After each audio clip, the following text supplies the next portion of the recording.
it's Drybear. And oh boy, it's time to start doing some weapons testing for our creators. And today we're gonna start with the uncommon weapons, because this is a big question that a lot of people have of like, which weapon should I use? When I'm using a free kit, should I be happy or excited that I got a hairpin or not? That sort of thing. So what I've done is I've gone through and done some pretty extensive testing on each of the uncommon weapons. A lot of the in-game stats and lists on the tooltips of the weapons were off, and so I had to do some manual testing on these to get these numbers, which, you know, meant a lot of frame-by-frame testing, right? So I just put up a live split speedrun timer on screen and went and just shot, fired, refired, reloaded, things like that on all of them, and I did them for all 4 of their upgrades as well. So like Pharaoh 1 through Pharaoh 4, Hairpin 1 through Hairpin 4, and messed around with their weapon mods as well. And it actually was kind of surprised by the results. I've been, you know, personally very preferable to the Stitcher as this, you know, as the uncommon weapons go, but I actually found that, you know, through the math itself, that the weapon like the kettle is incredibly powerful. So today we're going to talk through all the stats, what each weapon is good for or bad for, and also some breakpoints you need to know about the weapons as well. Some weapons have some very serious downsides that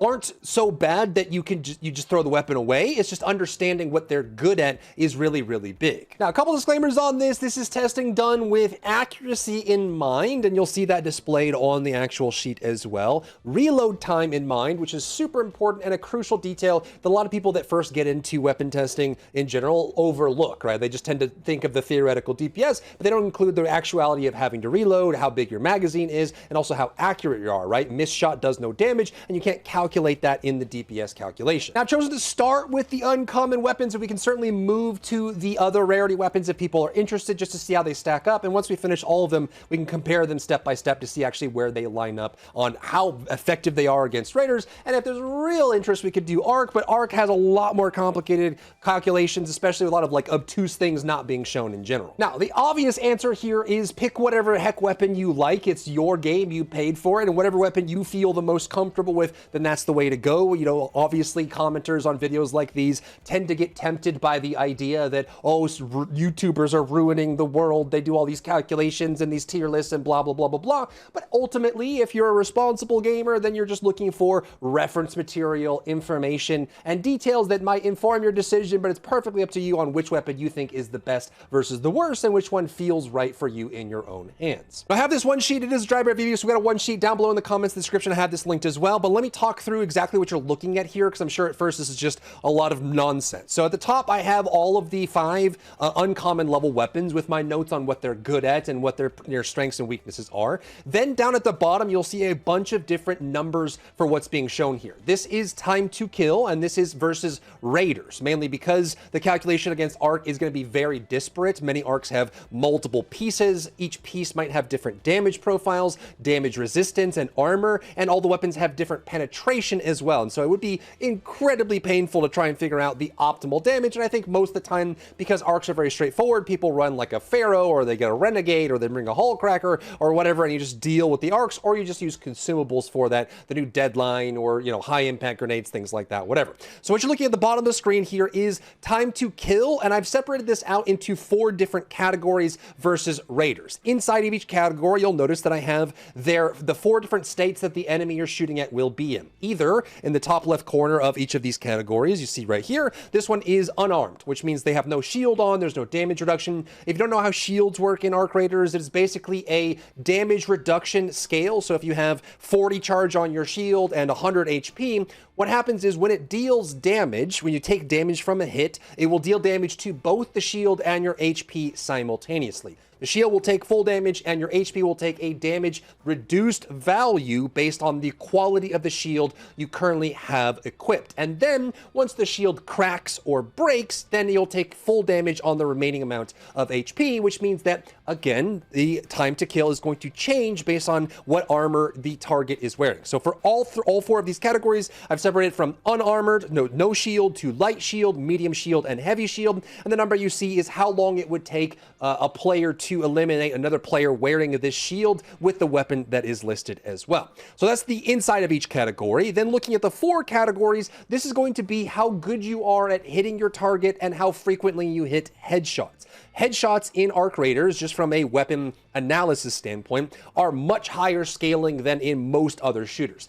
typically for headshots, or even in games like this that have critical strikes or scaling values like that, we typically see a scaler of like 150% to 200%. However, headshots and arc raiders are higher than that. In most cases are up to, 3x the amount of damage you're going to get. So headshots are incredibly powerful in arc raiders, and you'll probably, as you can see here, if you have below average aim, against a heavy shield, you'll get 7 seconds time to kill. But if you have very good aim and you're hitting regular headshots, you can see the same weapon against the same shield can be all the way down to 0.39 seconds. So this is where you get that big disparity. If you go up against someone, you go down in half a second, or you go up against someone and they're using magazine after magazine after magazine until they eventually get you, or vice versa. That's where it's coming from, is the accuracy is super important. Additionally, the other big part of this is going to be magazine size. The mods in this game are not too wide. They mess with vertical and horizontal, frequency, bloom. You can do accuracy, spread.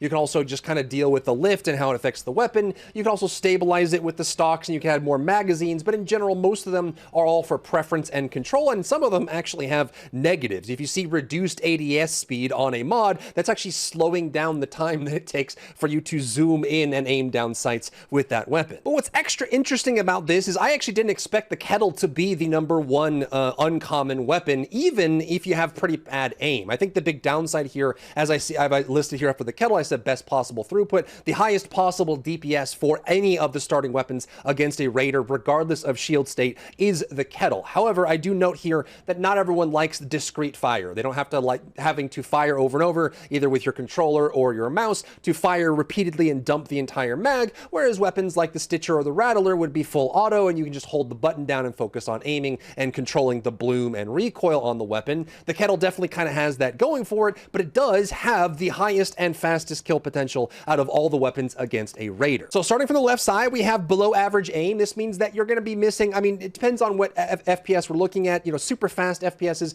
you can get people that average like 20 to 40% accuracy. Even sometimes, depending on the how quickly enemies move, you can even get to some FPSs where people will average around a 50 to 60% accuracy rating, but the below average aim is going to be lower, closer to the 30%, which means that if you are not hitting most of your shots, these are how the weapons will rank for you. And again, accuracy is super important because we talked about weapons in this game having a very high headshot scaling, but they also, comparatively to most shooters on the market right now, the reload times in arc raiders are much higher than most shooters. You would expect anywhere from like 0.8 to 2 second reload time in most modern shooters, depending on its pacing. However, arc raiders aims at like 2 to 8 seconds, especially for the weapons like the Rattler or the Pharaoh that have to reload a lot more, or the Rattler, which is like a realistic reload, which means it's loading one round at a time. And as the Rattler goes up in levels, it increases its magazine size, which means that if you still have realistic reloading,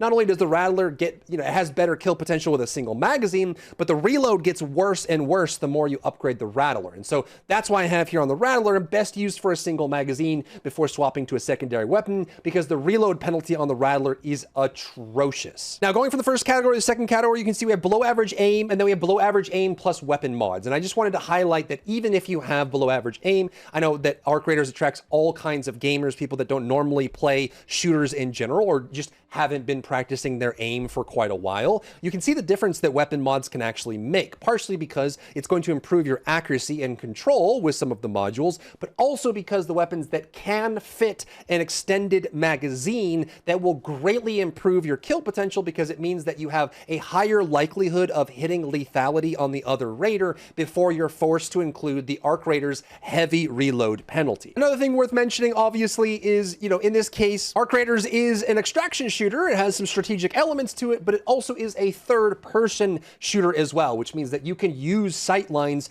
to selectively enter combat and exit, which means you can move positions, during those heavy reload times, you can hide behind a wall, hide behind a corner, and fight. And so weapons like the Hairpin or the Pharaoh that have slower time to kill can still be incredibly valuable, because you're able to switch around, poke, hide, and so don't think just because the TTK is lower that the weapon has no purpose at all. And you can see these numbers getting a lot shorter if you actually have average aim. So this is what I would consider people, like in the average aim category, I consider you playing FPS or TPS games regularly, which means that, whatever platform you're on, console, you're using controller, using a mouse, you are very accustomed to playing a shooter game where precision matters, you're aiming and moving, and your mindset is already in there, and so you're hitting headshots at a semi-regular rate. It's not perfect, but you still hit headshots or aim for them the best that you can. And you have pretty decent accuracy, which means, at least half your shots are hitting the target when you are actually aiming at them. And you can see then, in that case, the kettle flies ahead. So with, below average aim, but good weapon mods and good positioning, the Stitcher actually takes the cake here at the top of the list, with the kettle coming next, and the Rattler has decent value there as well. But if you have good aim, like average aim,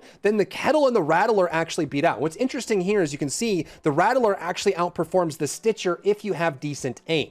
Part of that, as you can see up here, I mentioned that it has a decent DPS profile, which means that the throughput of the Rattler is actually quite good. But again, because it has such a high reload penalty, if your accuracy is below average, you're going to be reloading a lot, and the reload on the Rattler is actually abysmal. So what you might want to do is run like a Rattler 4 and run, some stability on it, because it can't run a magazine mod. And then when you empty the first magazine on the Rattler, switch to your second weapon. It's actually, especially in close quarters, it's not really worth it to try and reload the Rattler, especially if you have like Rattler 4 with the maximum magazine size that you can get. It takes a long time, and you're gonna have to do partial reloads, animation cancels, and when we have weapons like the Stitcher and the kettle available, or of course using an Anvil or a Renegade or a Venator or Berletta or whatever, which we'll get to on the higher rarities, then obviously that's going to replace that there. But the Rattler, as you can see here, is pretty darn close to the power of the kettle, and also is incredibly reliable as long as you have decent aim, and hopefully that separation, it makes a lot of sense to you. And lastly, we have godly aim. So this is what I would consider above average. Like, you are